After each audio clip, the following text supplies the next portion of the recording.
मंडळी, तुमची कोणतीही इच्छा असू द्या, ती जर तुम्हाला शीघ्र पूर्ण करायची असेल किंवा तुमच्या कुटुंबावर कोणतेही संकट विघ्न यायला नको असतील, तर तुम्ही तुमची कुलदेवतेची सेवा करा. अहो, तुम्ही फक्त मोजून न चुकता, तुम्हाला वेळ नाही किंवा तासनतास पूजेला लागतात, त्यामुळे आम्ही जी कुलदेवतेची पूजा आहे ती करत नाही. आम्ही अगदी 4 दिवस 4 तास पूजा करतो आणि त्यानंतर 8 दिवस खाडे टाकतो. मग आमची जी कुलदेवता आहे ती आमच्यावर प्रसन्न होत नाही किंवा आम्हाला असं वाटतं की आम्ही पूजा करतो, आमच्या घरात सर्व देव आहे, आम्ही कुलाचार करतो, पण तरी देखील आमच्या जीवनात असं का? तर मंडळी, असं करण्यापेक्षा जर तुम्ही रोज कुलदेवतेची अगदी 5 मिनिटात पूजा केली तर तुमची कुलदेवता तुमच्यावर प्रसन्न होईल आणि तुमच्या सर्व गोष्टी तुमच्यातील. मग काय करावं? तर सकाळी लवकर उठायचं आहे, अंघोळ करायची आहे, जी कुलदेवतेचा फोटो असेल, मूर्ती असेल ती तांब्यात ठेवायची आहे. अगदी 2 वेळा आपल्याला शुद्ध जल अर्पण करायचं आहे. ओम कुलदेवताय नमः म्हणायचं आहे.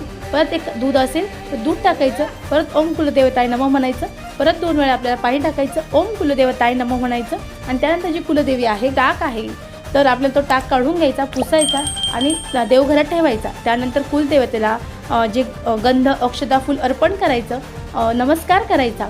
यानंतर शक्य झाल्यास तुपाचा दिवा लावायचा, शक्य असेल तर लावा किंवा तेलाचा दिवा लावला तरीही चालेल. अगरबत्ती लावायची आणि त्यानंतर तुमची जी कुलदेवी आहे तिचा जो जप नाम आहे, तो जप नाम फक्त आपल्याला 1 माळ म्हणायचं आहे. 1 माळ म्हणजे 108 वेळा आपली जी कुलदेवी आहे तिचं नामस्मरण करायचं आहे. हे करायला मोजून आपल्याला फक्त आणि फक्त 1 मिनिट लागणार आहे. त्यानंतर काही फळ वगैरे तुमच्या घरात असतील, पेढे असेल तर रोज नैवेद्य दाखवा, नसेल दाखवला तरीही चालेल. अगदी मोजून आपल्याला 7 किंवा 8 मिनिटांमध्ये ही रोजची पूजा होऊन जाणार आहे आणि आपली कुलदेवता आपल्यावर प्रसन्न राहणार आहे. अतिशय साधी पण अतिशय प्रभावी ही सेवा आहे, अवश्य करावी.